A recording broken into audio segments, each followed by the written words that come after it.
friend of the working man. The Kingfish gonna save this land. Welcome to this latest edition of the Cranky Curmudgeon's Corner. My name is Paul Thomas, and this evening we're going to do a philosophical discussion of the nature of corruption. Joining us for this discussion, Merrick Moses and Daniel Thomas. Welcome, Daniel. I'm going to start with two definitions. Anything or anyone that opposes or does not fully support Donald Trump is by nature totally corrupt. Some real life examples that fall under this definition include Crooked Hillary, aforementioned, Sleepy Joe Biden, aforementioned, Shifty Schiff, Barack Hussein Obama, Fonnie Willis, Tish James, Alvin Bragg, E. Jean Carroll, Jack Smith, General Mark Milley, all judges appointed by Democratic presidents, etc. The second definition comes from Merriam-Webster, which defines corruption as, quote, dishonest or illegal behavior by powerful people such as government officials or police officers, end quote. I want to open this discussion by showing these vastly different interpretations so we can qualify what we are about to do in the context of our ability to examine the issue objectively by asking this initial question. Can we or anyone determine who is corrupt or what corruption is without our conclusions being tainted by an ideological lens? Dan, you are clearly an ideological creature. So when you talk about corruption, can you be objective, or do you see people on the other side as more corrupt than people say who share your views of life?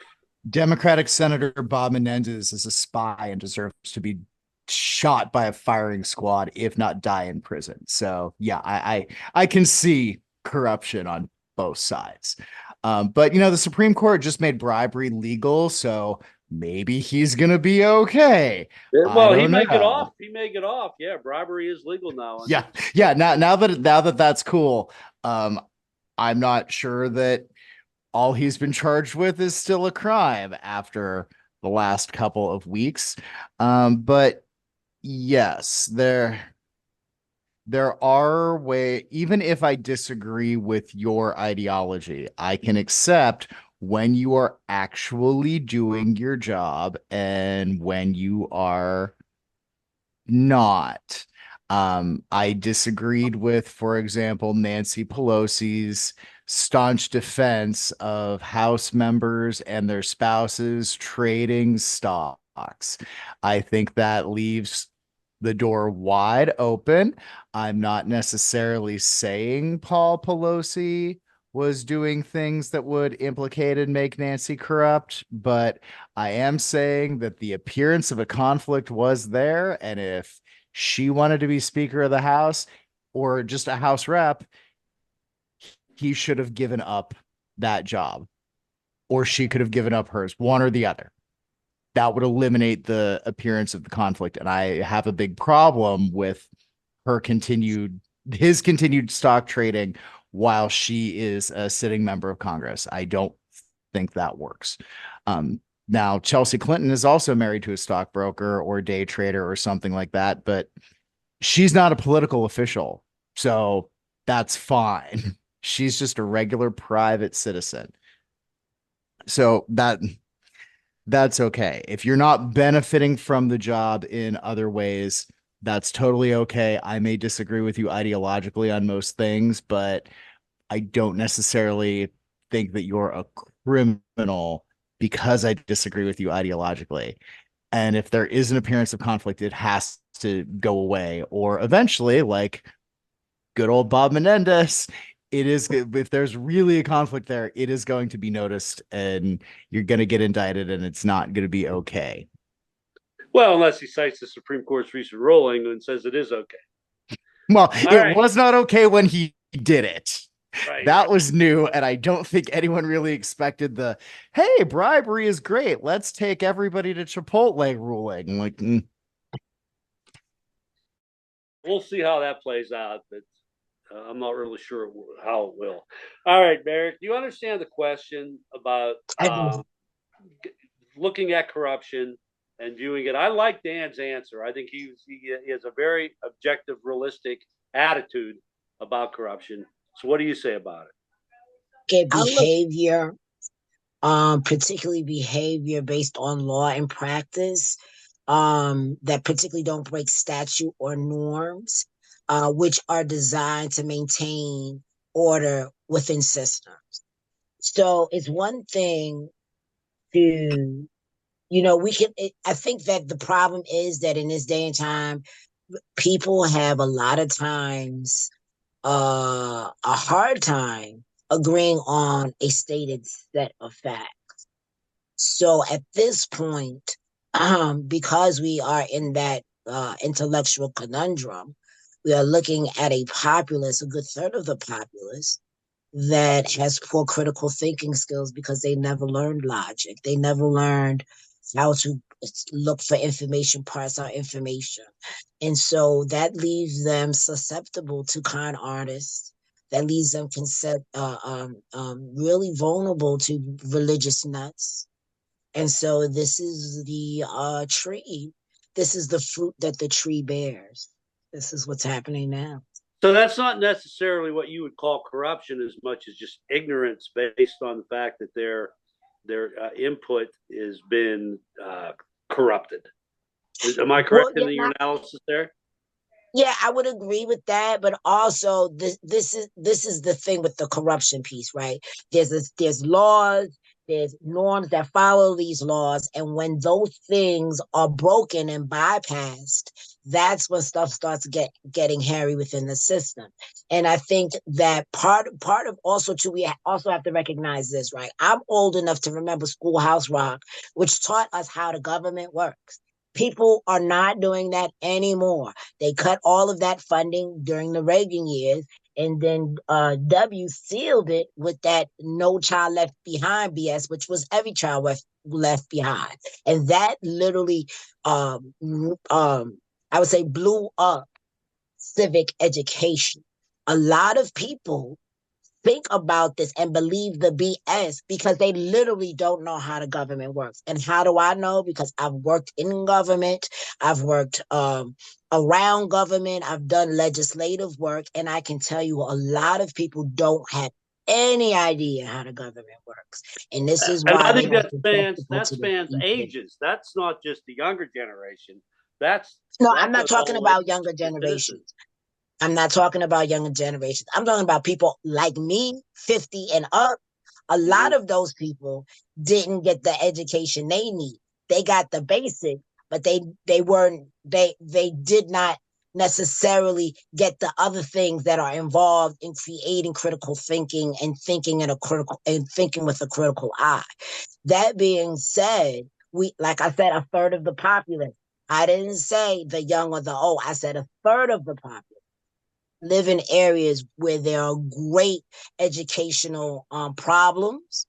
And so that leaves these people vulnerable, in addition to the fact of heavy religious indoctrination.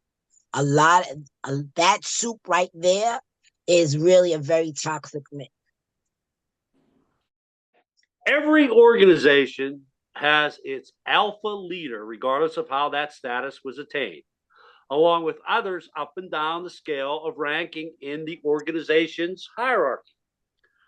Loyalty to the alpha personally is an indisputably key component in the maintenance of one's status within said hierarchy.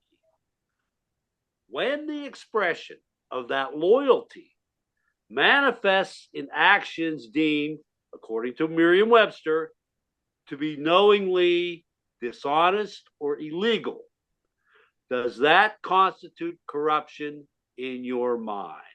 So, Merrick.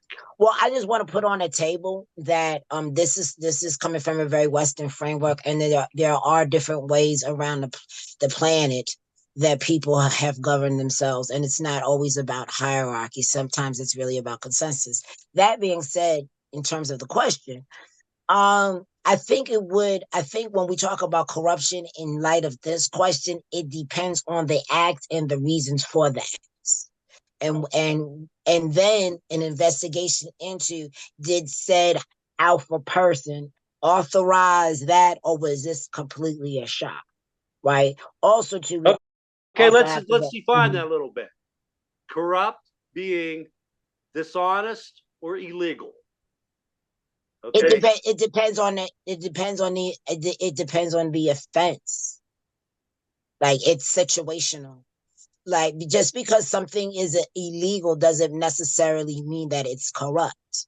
For instance, a Robin Hood situation, that some people would look at that and be like, this person stole that bread to feed his family. Should he go to jail for 19 years? It was illegal what he did, but what he did was not corrupt. You see what I'm saying? Yeah, So but I think that's in the context of somebody feeding his family. I'm talking about something within an organization, with the hierarchy.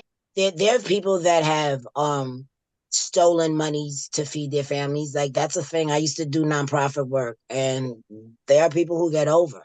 So and then, I said it just depends on the circumstances. Now, if one is doing, like, is committing these acts in the vein of I'm trying to floss, or I'm stealing money to gamble, that is corruption.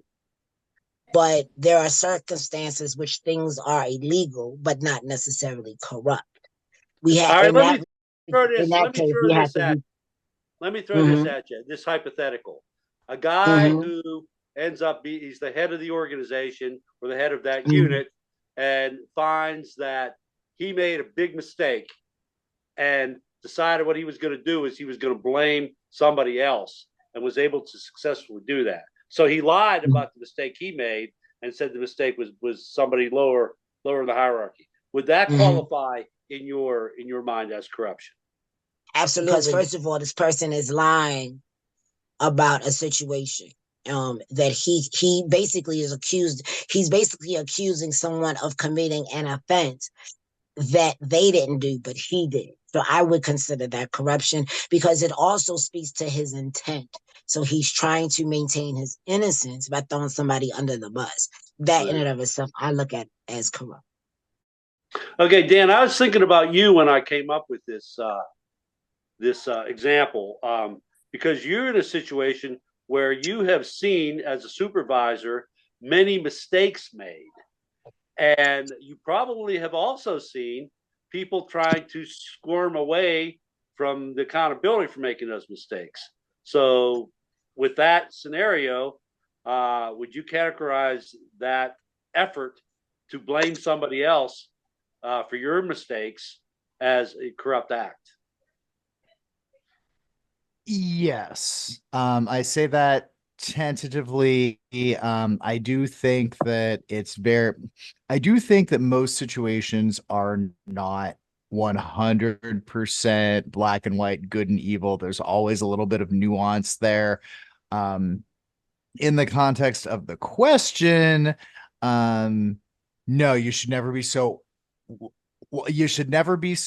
loyal to an organization that you are willing to break the rules that allegedly the organization is part of. So I think once you're that far gone, then it's automatic. The organization has corrupted you, whether you understand that or not. But I do think that it's corruption to, depending on what you're doing and what the organization is. It can be corrupt to cut corners, because you're not doing the right due diligence, just because you're lazy. It's something else if you're not smart enough or really don't understand, but then you probably should just not be in that position in the first place.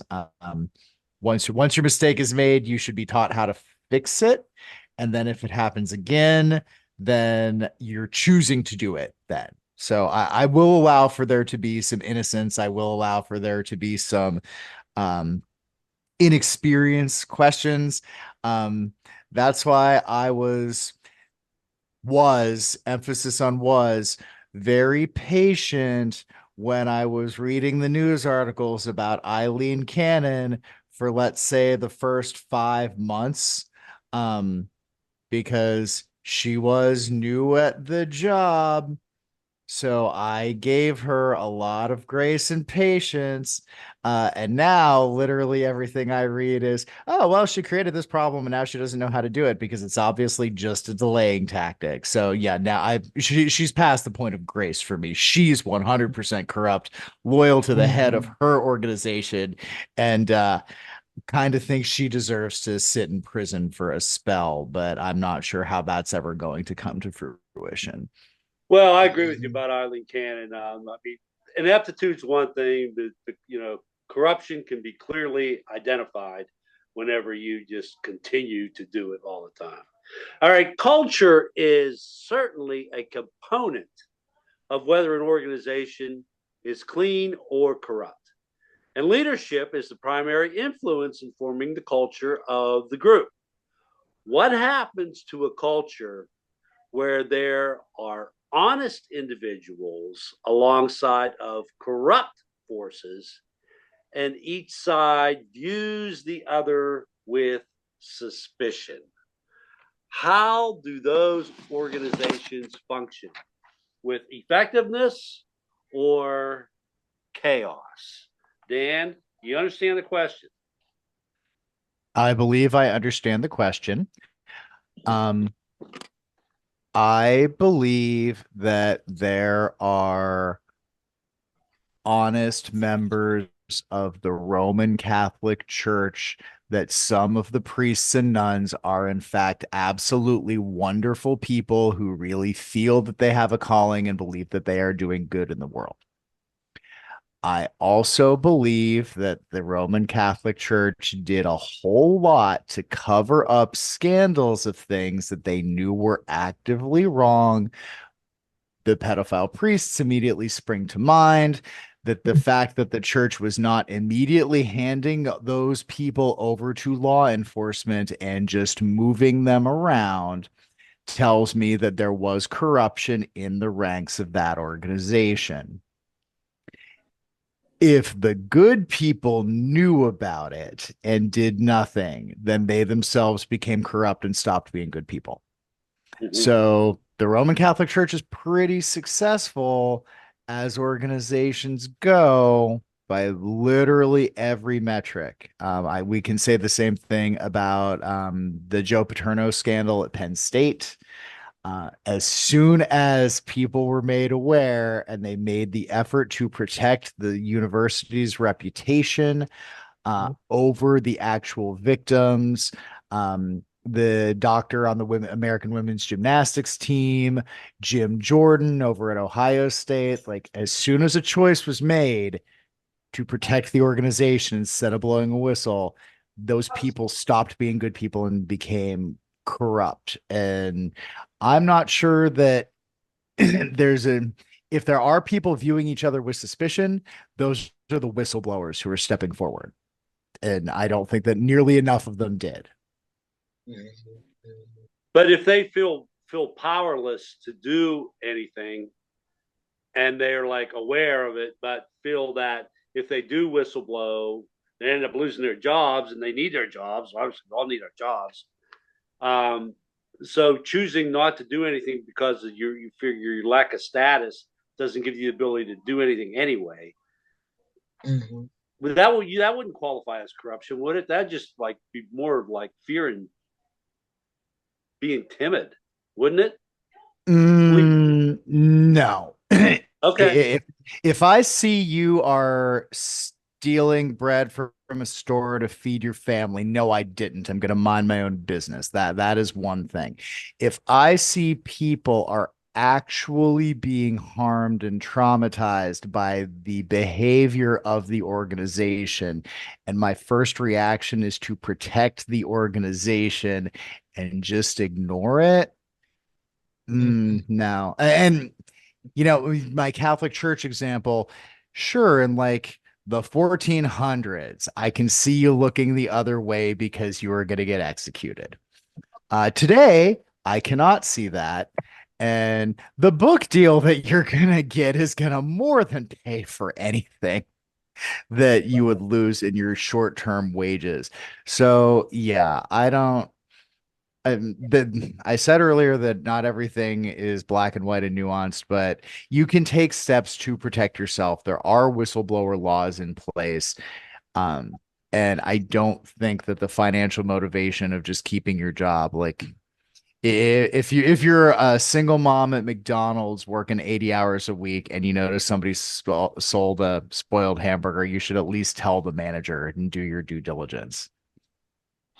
Hey, Merrick, Dan brought out a great example with the Catholic Church.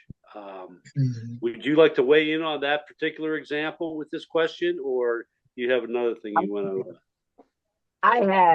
So I have other examples of organizations that I've seen in my travels that purported to claim they help certain people, but unfortunately, it became a situation in which the clients themselves were being exploited. And that organization lost funding. It was a whole mess. But the corruption part comes in, as Dan was saying, the corruption part comes in is when you know something is wrong and you are not reporting it, you're not telling anybody, you didn't fly a kite to the news to tell them something's going on, you are now complicit, and by virtue of being complicit, you are basically corrupt. Now you might not be neck deep in the mess, but your ankles deep or you're knee deep in the mess. You're still in the mess. Okay. I'd like to add one more point to that. Go ahead. So we saw with the murder of George Floyd, when his autopsy report was first released, the police straight up lied about it. It was all on tape. Everybody got caught. The organization tried to protect those officers at the expense of a murder victim. So the entire organization is corrupt, needs burned to the ground and rebuilt from the ashes. No one involved there can ever be part of that again. And just because only the 4 or 5 who were directly involved with the killing went to jail, everybody who is involved from that can never be given any kind of power or authority again, because they chose to protect the reputation of their organization over the life of another person that the world watched get murdered.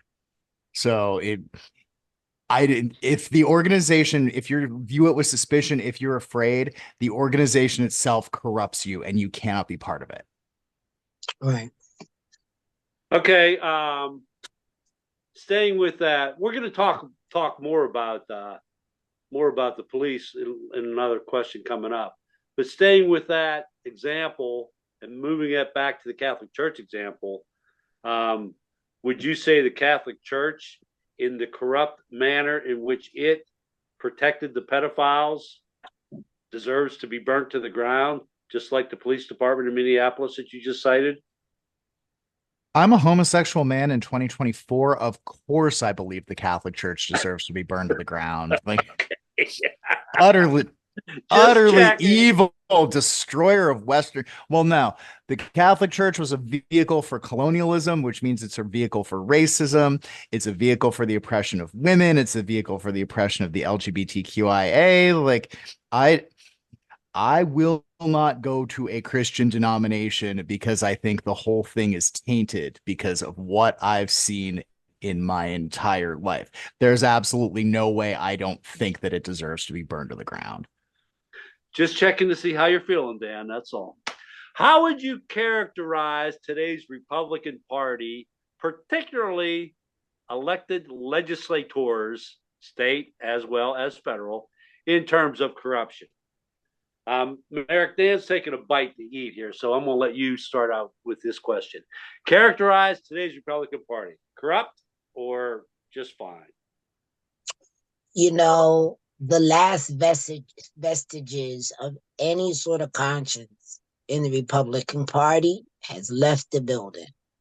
What we have is a group of people who seem to be very odd people, flat earthers, QAnon meets Orange Jesus. Like, it just goes on and on and on. But to me, when I look at the corruption, I look at the hypocrisy of their religion. Because they claim they're Christians, but actually don't want children to have free lunch, but are okay with children and working in factories as young as 12, 13 years old. So I think that whatever conscience was left has gone, and they are all kowtowing to this man. And I think that particularly when we look at the federal officers, I think that a lot of them are scared of Trump. See, this is my thing. I'm a native New Yorker, but I've been in Baltimore for 27 years. I know all about this dude. And at the end of the day, he used to hang out with my bosses because that's how his buildings got built, because you had to deal with the construction trades and they were all run by the mob. That being said, like, do they not know the history of this guy? Like, come on, people. Like these supposedly some of these guys are lawyers, they got JDs, there's doctors involved, and y'all all believe this. They believe it or they want to believe it because it gives them power that they never had. But Palmer has all addresses and it will not work out well for them. It just won't, because people are tired. Honestly, a lot of people are tired. It's just too much. The stupidity, the craziness, the anger, y'all threatening people over Project 2025 is just too much. And the American people are tired of it, and we all deserve some type of peace. We just do, and we're tired of it. Okay, Dan, the Republicans in the legislatures and the Congress, corrupt in your mind? I would say some are and some aren't, and I want to give a caveat. We need it. I need that caveat. Okay, so Marjorie Taylor Greene, she's fucking crazy, but she is a true believer. She is not corrupt by that definition. She actually thinks that the things she says and does are true, and she's acting accordingly. Josh Hawley does not believe for a second that the bullshit he is spewing is true. He is extremely corrupt. He is doing whatever he can to stay in power. Lindsey Graham, Ted Cruz, these guys are the true believers. They are corrupt. The people, or the ones who aren't true believers, are corrupt. Marco Rubio fallen in line. That's corruption because they are angling for nothing more than their own power. Whereas the people who actually believe this shit, those people are, it's nothing good, but they are legit. They do believe it. So I don't think that they are corrupt by those metrics until they do something that is blatantly criminal in furtherance of their cause. Like, we've all seen that video of Josh Hawley and his terrible running form on January 6th. He knew what was happening. He was scared. Now that he's rewritten his history, he still knows exactly what happened. It's hard to find the people there who are not corrupt, like the ones who know, because the ones they get out. What is it? Adam Schiff, who just resigned. No, I think that's the wrong name. Kinzinger. Yeah, he's not corrupt. I disagree with him fundamentally on probably 90% of the stuff, but he knows what happened and he's not going to cover for it. Liz Cheney, Paul Ryan, these people jumped ship. I can even look at the Supreme Court, and as much as I think she is a wife of The Handmaid's Tale, I don't think Amy Coney Barrett is actually corrupt. I think she just has a different ideological bend than I do and is reading things through that lens. But she seems to be arguing back against the crazy and actually looking at, okay, this is what the law says. Clarence Thomas and Sam Alito, they're corrupt as hell because they're reverse engineering every case to get what they want. But standing is for suckers. They don't need none of that. So yeah, they're breaking rules to get their own way. I might disagree with Coney Barrett, but I think that she's at least trying to do what's right within her context. It does appear she has some principles, but the thing I would, question about her is that she seems to go along way too often with the boys. Even though she may write an opinion contradicting what they're trying to do once in a while, she goes along with them way too often.